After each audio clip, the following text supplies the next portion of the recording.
Ako po ay lubos na nagpapasalamat sa conference, sa patuloy po na tiwala sa naging grupo, and for the opportunity like this to deliver God's word, especially to His laborers, sa po na truly humbling na experience.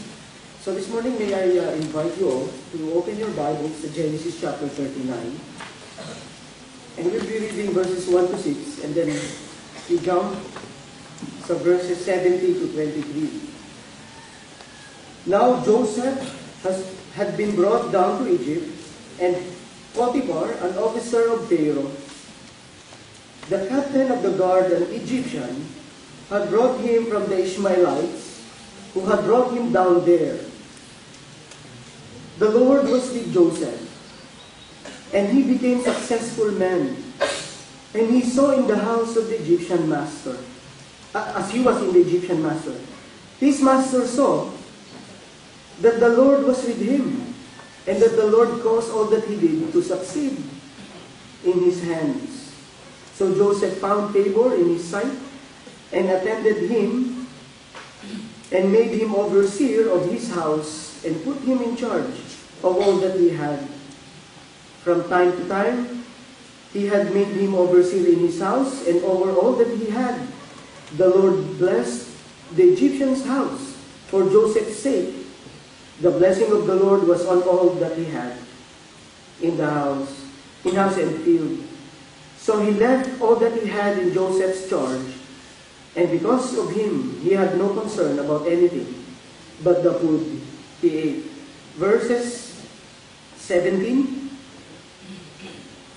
And she told him the same story, saying, The Hebrew servant whom you have brought among us came to me to laugh at me. But as soon as I lifted up my voice and cried, he left his garment beside me and fled out of the house. As soon as his master heard the words that his wife spoke to him, This is the way your servant treated me, his anger was kindled. And Joseph's master took him and put him into the prison, and the place where the king's prisoners were confined, and he was there in prison. But the Lord was with Joseph, and showed him his steadfast love, and gave him favor in the sight of the keeper of the prison. And the keeper of the prison put Joseph in charge of all the prisoners who were in the prison. Whatever was done there, he was the one who did it. The keeper of the prison paid no attention to anything that was in Joseph's charge, because the Lord was with him, and whatever he did, the Lord made it succeed. Isa po sa temptations, kapag binigyan ka ng topic over a passage, would be to have some assumptions, and it would control your interpretation. It would limit, or it would give you misleading assumptions to interpretation. And with all honesty, I love the story because of its drama, because how it has been a powerful illustration of God's providence. I haven't checked the passage or the story, and understood it in the trajectory na meron tayong principles to learn about serving God in the marketplace or in the workplace. So, purihin po ang Panginoon for teaching me, for illuminating me about the principles and the reflections on how we can be God's workmanship, borrowing from the word in Ephesians chapter 2, verse 10. We are God's workmanship. And we can learn a lot from the examples of Joseph. He exemplifies characteristics that would please the Lord, and in fact considered him faithful, based in Hebrews chapter 11's heroes of faith. So the narrative is a very powerful illustration of God's providence. Yes, as I mentioned, ito po ay isang drama. To some, it is a hero saga. To others, it's a story of reversal. From a down low figure hanggang sa nandun siya sa top. And then there was this case na sabi, ang story ni Joseph is a case for theodicy, understanding the problem of evil. It provides for us the case on how God would allow or work, how God works sa existence ng evil. But it clearly teaches us this morning about about the story of the flight of someone who went through a life of evil reserves. This is somehow a full package, no po? Kasi, number one, you have the natural disasters here, the coming in the land, at lahat ng pwede nating masay from the stories. You have bad parenting here. You have attempted murder, or murder, kung gusto natin na sabihin na nandun na talaga sa point na yon. You have human trafficking. Joseph was a victim. False accusations, illegal detention, and imprisonment. You have loss of childhood. Yeah, imagine, for late 20s to 30s, all of his life, he was a slave and a prisoner. Exploitation. But most of all, I think for us who work for the Lord, who serves God, malaking matututunan natin for his devastating experience when he followed God in running away sa temptation ng lust, and yet it was paid nung siya po ay nakaranas ng injustice. How would you serve God kung ikaw ay makaranas ng ganon? So I suspect that these kinds of cruelty and humiliating experience are also true sa ating mga buhay, especially sa mga workplaces or sa mga young professionals and workers na nandito sa umaga nito. So may I invite you na tingnan natin saglit to have a recollection sa story niya and ano ang mga characteristics ni Joseph na ginamit ng Panginoon. And there is one particular phrase na gusto namin maging guidance. Ang sabi ng stories ay, of all the predicament na nangyari sa kanyang buhay, he became a hero of faith. And he became resilient, no, sa kanyang experiences. I mean, hindi nag-stop yung pag-bombard ng mga challenges sa buhay ni David. But the reason given us, as Genesis chapter 39 reported us 3 times, na-mention po ito ilang beses na sa Genesis, but 3 times, chapter 39, verse 3, the phrase was, the Lord was with Joseph. Verse 3, his master saw that the Lord was with him. Verse 21, but the Lord was with Joseph and showed him his steadfast love, and gave him favor in the sight of the keeper of the prison. Verse 23, and the keeper of the prison paid no attention to anything that was in Joseph's charge, because the Lord was with him. So obvious na ang direction ng narrator ay ipakita na lahat sa kabila ng adversaries ni Joseph, he became a faithful worker. If gusto nyo i-characterize si Joseph na faithful worker, and ito po ay resulta, it came out as a result ng abiding presence ng Panginoon. The Lord was with Joseph. God is the one who maneuvers things. He protects him in many ways, as we will see later. The Lord blesses him and prospers him. And most especially, God accomplishes His purpose sa pamamagitan po ni Joseph. It's very interesting to know. Kasi po, if you are in the situation of Joseph, isa lang ang suspicion mo. Galit sa iyo ang Diyos. God hates you. Pinabayaan ka ng Panginoon. God has abandoned you. Pero over and over again, we are told that God was with Joseph and people around him recognizes the same fact, no? Nakita nila na ang Panginoon ay kumikilos kay Joseph. There is one particular story sa Old Testament pa na parang it really affects me. Exodus chapter 33. It was the time na nag-decide ang Panginoon not to punish Israelites anymore because of their idolatry. Nag-worship sila sa golden calf. But ang sabi ng Panginoon, you may go, you may proceed to the promised land. All that I have promised you, I will give you. You will possess the land, magkakaroon kayo ng land and all the riches na kasama noon. You will become a powerful nation. Pero sabi ng Panginoon, my presence will not go with you. Si Moses, hindi nagbigay siya ng weight doon o nagbigay ng value sa material things. Sa prospect na magiging prosperous sila and triumphant sa pag-possess ng promised land. Sa security, sa rest ng promised land, hindi siya nagbigay ng weight doon. At ang sabi niya, Lord, if your presence will not go with us, don't let us leave this place. Ganon kabigat ang presence ng Panginoon because ipinapakita po nito na God is the main thing sa buhay ni Joseph, ni Moses at ng Israel. And meron itong powerful reflection sa atin na nasa workplaces. Comparable ito sa story also ni Job. We can conclude that the presence of God does not necessarily mean protection from harm. It may sometimes, it doesn't necessarily mean the absence of evil and bleak circumstances. Hindi na po natin kailangan i-remind sa inyo ito. But, God's presence is protection through, God's working through the circumstances. Maganda pong i-remind ang workers na nandito, o ang ating mga workers sa church, na pag-isipan kapag po sila ay nadi-discourage or nag-quit, for some reason sa kanilang offices, o sa kanilang mga work, o sa ating mga prayers, na baka we resort to the shortcut na, Lord, take me away to this place. Kasi nakikita natin yung promise ng security, yung safety. Pero ang blessing talaga ay makita ang presence ng Panginoon working through the circumstances. Experiencing the deliverance of God sa ating pong mga ministries. Hindi kaagad sagot na ipanalangin natin na mamatay yung members natin na pasaway. Ano po? Na makita na God would change and transform yung ating mga young people na nasa wayward na circumstances or path.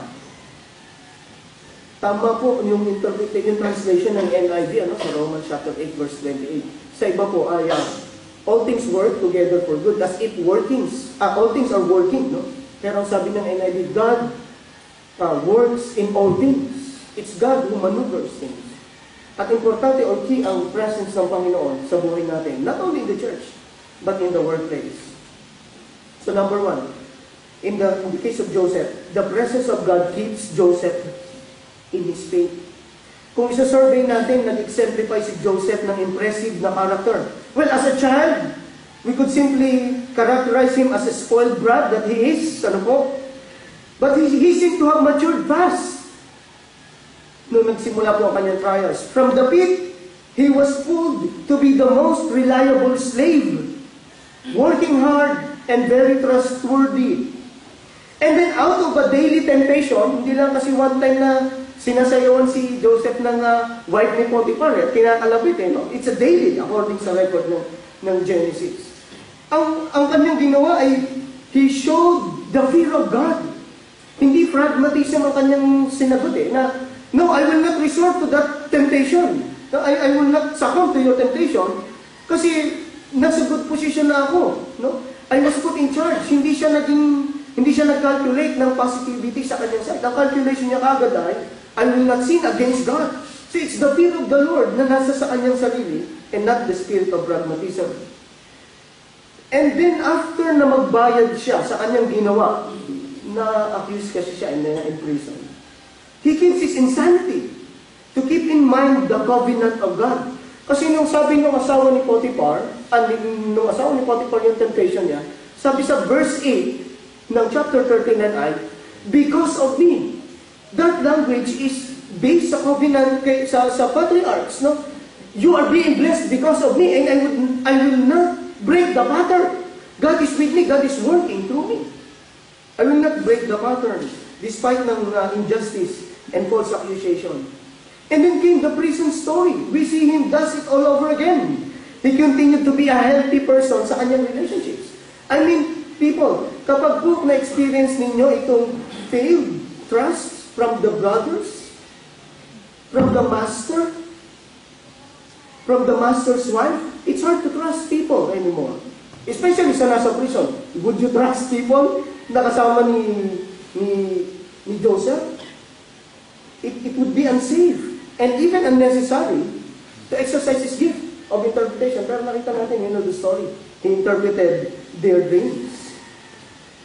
So there he is again, the OIC, and the people perceive God's presence in him. Pero ang notable na reaction sa part ni David would be yung kanyang relationship with his brothers. I suspect na yun ang highlight ng narrator. His composure before his brothers. Ang impression ko ay, Joseph was moved when he knew na itong mga kapatid niya ay nagsasuffer ng hunger, na they are at stake ang kanilang security. And the first thing that he did, ang sabi sa report ay, he spoke rude to us. Pero pag tinignan natin yung narrative, ang ginawa po ni Joseph ay tinest niya yung kanyang mga kapatid to see if they have repentant heart. So ano ang first na action ni David sa kanyang mga kapatid? To offer a chance. Not to pay, not to ask for a retribution, Kundi bigyan sila ng chance, bring Benjamin before me. Para makita kung reliable ang inyong words. Para ipakita kung ang kanilang heart ay nagpapakita ng repentance. To offer the second chance. That's the heart of Joseph na makikita natin dito. And finally, before, nung namatay si Jacob, his brothers were afraid of the possibility of retribution. But the Bible tells us, he comforted them and he spoke kindly to them. Again, these are remarkable characteristics under the circumstances na pinagdadaanan ni Joseph. You see, people, they are trained to be depressed sa mga hostile na situation na ganito. They tend to be resentful and pitiful sa kanilang mga sarili. Psalm 105, verse 17, if you would like to examine ano ang situation ni David, it's not the situation na pinakita sa atin doon sa anime. He was shackled from the neck at sa kanya pong paa. Napakahirap po ng circumstances. But what protects Joseph is easily perceived by Pharaoh. Chapter 41, verse 38. After siyang matanggal doon, shaven and cleaned up, he stood before the Pharaoh to interpret his dream. And after he interpreted that dream, he rose to power. Verse 41. And Pharaoh said to Joseph,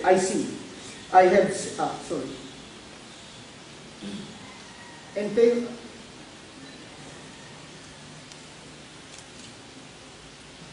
verse 37. So this proposal pleased Pharaoh and all his servants. And Pharaoh said to his servants, can we find a man like this in whom is the Spirit of God? What made him this reliable person and person na nagkikip ng kanyang pananampalataya sa covenant with the fathers is the Spirit of God. He kept his theological sanity despite of the great evil. In fact, binigyan tayo ng hint sa verse 41. After niya magka-anak, ang pangalan ng kanyang firstborn ay 51. Joseph called the name of his firstborn Manasseh, for he said, God had made me forget all the hardship. It is God who works in him. One thing that I observed kapag po may kausap ako na young professionals or worker, kapag ka nagre-relay sila ng experience nila sa kanilang workplaces or struggles, parang detached sila. Or kahit pangaralan mo sila, they keep their ears shut. Para bang ang dating ay hindi ko naintindihan yung kanilang situation because I'm not in the BPO. Wala ako doon sa kanilang offices. Na para bang ang Panginoon ay ang church life ko at ang aking training ay irrelevant para sa kanila. I think that's the tendency. Kapag ang isang tao ay nasa workplace at siya ay disconnected sa Spirit ng Panginoon, hindi niya nakikita that God is working, na inikip ng Panginoon ang kanyang pananampalataya. It is as if God is becoming untrue anymore, depending kung gaano nagiging harder and harder ang circumstances. Na para ba mayroong justification ngayon na hindi ka maging Christian sa workplace because your circumstances is very different. I think may magandang lesson dito kay Joseph, na he kept his faith. In fact, ang sabi niya po sa chapter 39, verse 21, ang report sa atin, but the Lord was with Joseph and showed him his steadfast love in prison and gave him favor in the sight of the keeper of the prison. Masyadong na-contain ang protection ng Panginoon sa material things or material blessings o sa tinatawag natin na physical rest. But here it is very unlikely and unfavorable situation. Pero ang sabi ay naramdaman ni Joseph ang pagmamahal ng Panginoon. Naramdaman niya ang favor ng Panginoon. And we need to challenge every worker na kahit nasa evil na circumstances, you can still see. You can still keep your faith sa Panginoon. And lastly, the presence of God keeps Joseph resilient. Again, Joseph was a spoiled brat. But out from the dungeon, he had no choice. Pagkakuha sa kanya at nilagay siya doon sa auction, human auction, napanalunan siya. Unfortunately, ang nakabili sa kanya ay head ng national security. Probably the most cruel person of all. Anong choice ni Joseph? To be depressed? To mope around? Oh no, ang kasama niya mga slaves ay ibang language. Hindi nila nagkakaintindihan. He could have easily committed suicide.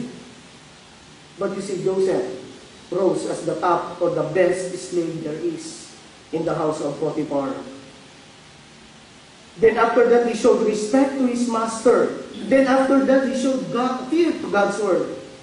And then, nung siya ay nasa prison, he became the best prisoner. Whatever that means. Ano po? He became the best prisoner there is doon sa lugar na yun. And as the master of Egypt, there is an opportunity for payback, but he turned it an opportunity to save thousands of lives. I can't imagine, no? Ano kaya ang tingin ni Joseph kay Potiphar at saka sa kanyang asawa nung siya ay nandun na sa top? Kasi ang sinave niya ay hindi lamang Israelites, but all the Egypt na nagkaroon, na naranasan niya yung injustice. He has the opportunity to pay back. But he was very resilient. He would always go back to who he is before God, the channel of blessing. In fact, the fulfillment, partial fulfillment of the covenant. You will be a blessing. And this time, he became the blessing to represent Jacob. To go back to who he is, he would always brings out the best of the situation. Devastating ang hope, especially nung siya po ay na-imprison kasi sumunod siya sa Panginoon.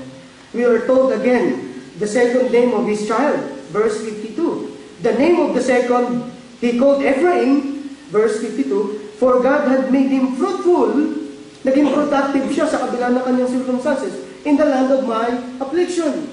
His resilience keeps him from moping around, and justifies sins and laziness, and self-pity and mediocrity. Yan po yung mga common na reason ng mga workers. Bakit hindi sila nag-excel? Bakit hindi sila nagiging tapat? Why they are not doing their best? It's unfavorable Yung mga worker ko kasi sa kasama ko po kasi sa office, they are persecuting, they are all evil. It's because of the bad politics. No? Samot-saring mga kadahilanan po. But you see, Joseph had all the reason not to be faithful. Pero he was always resilient to go back to his, the blessing to people. No? People behaving badly, hostile people, unfavorable, pointless gossips and politics. Ang sabi ni Alistair Bell, several characteristics sa life ni Joseph. He is diligent, hardworking, he is obedient as a slave, he is reliable, he is industrious, and he is conscientious. Can you keep that attitude sa circumstances kung ililagay tayo katulad po ni Joseph? Covenant with Yahweh brings proficiency in the marketplace, and for Joseph, he embodies the fulfillment of the covenant by his work integrity.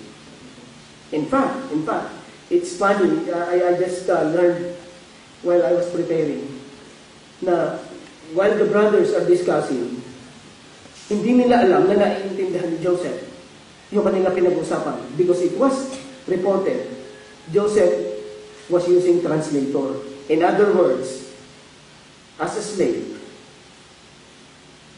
as a prisoner, he learned the Egyptian language. Kaya pala nakapanligaw po siya. At ang pangalan ng kanyang mga anak ay mga Egyptians. That's how proficient and efficient he is, despite the given circumstances. Let me give you my 3 challenges. Number 1, as a workman of God, abandon your ideals to serve God. There is no ideal place to serve God. There is no ideal job and office. There is no ideal church to serve. When God's presence is with us, we serve in the power of His great grace. Katulad po ng ginawa ni Joseph. I was hurt sa ilang circumstances po na nangyari sa aming church, sa aming buhay recently. At ang pinangahawakan ko lamang ay, kasi ang hirap paliwanagan ng isang tao na laging kino-compare ang situation mo. You're in a greener pasture. You are more blessed. Yeah, may challenges ka, but you cannot compare to us. You are always tempted to say, you mean if you are put in my position, you would be faithful? And if God would let you stay in that position, you have the reason, all the reason not to be faithful? Na kapag wala ka sa ideal na sitwasyon, you will be bitter, no? Na you will be resentful sa Panginoon, na ang Panginoon ay inabandon ka, na yun ang panghahawakan mo. I think, darating po sa point na ang plan natin ay hindi po mag-go according sa ating kagustuhan talaga. Sometimes, kahit meron kang PhD or meron kang mataas na pinag-aralan, ma-assign ka talaga sa pagdadrive ng Sunday school or pag-prepare ng staff. At ang sabi ng Panginoon, be efficient, be faithful, be diligent, be reliable, be industrious. Sometimes your training is in the seminary. You have masteral degree, pero tatawagin ka ng Panginoon sa call centers. At ang sabi ng Panginoon, despite of the great evil there, you are called to be diligent, obedient, conscientious, and faithful worker. Number 2, check our hearts from the roots of resentment. Kapag ka po merong mga masasamang nangyayari sa ating mga buhay, we do not move around. We do not deflect God's word because of the tough circumstances and obstacles. Stop using circumstances and short supply of resources for half-hearted obedience and improper services. Wala kaming magandang service sa church, okay na yan. Wala kaming magandang building, wala kaming aircon, okay na yan. No. We confess God as our refuge. Ang sabi ng Psalm 11 verse 1, in the Lord I take my refuge and I serve Him. Third, we make the best out of our situation. I think yun ang basic na circumstances ng mga reformers as workers. As a Christian, you make the best of your situation. When God's providence doesn't seem to suit us, we make the best of our circumstances. Let me end with the story. Sabi po kasi ng isang binasa ko, pag hindi ka sure, if you're not sure sa iyong preaching, you can do two things. Number one, you can quote John Calvin, or you can provide a good story. I heard this layman who loves to preach the gospel out in the open in England. So he's a layman, but he's a very good preacher. But during those times, he was persecuted because it was not allowed. So he was put into prison for more than a decade. So people would expect him to be miserable and resentful and hopeless. No? But to our surprise, one of the guards noticed na yung kanyang chair, ang meron lang kasi sa kanya ay chair, bed, and some of his possessions. Yung isang chair niya, wala yung isang paa. Yung isang paa, yes. He turned it to be flute to sing for God. No. Kaya pala nagtataka sila, they would hear strange sounds sa prison doon coming from the room. And then to our surprise, this person wrote The Pilgrim's Progress, the second best publishing book. Published book, most purchased book after the Bible back in the years. He wrote, John Bunyan wrote The Pilgrim's Progress doon po sa prison. I think it's a very good lesson para po sa atin. So yun, nakapagkwento na po ako ng maganda. Tayo po ay manalangin. Ama namin Diyos, salamat po sa buhay po ni Joseph. Kasama po ng kanyang mga heroes of faith that provides for us a very good example na kami po ay workmanship ninyo. And you expect a lot of us. Yes, you expect din naman, Panginoon, na maging faithful kami sa mga mahirap po na situations. Pero katulad po na nakita namin, Panginoon, all the help that we have, we can get. All the help that we need ay available po. Kung kami ay na kay Kristo, at kung si Kristo ang hari sa amin, your presence will go with us. And we can thrive. We can even entertain evil and turn it to our faithfulness, to the glory of your name. In Jesus' name. Amen.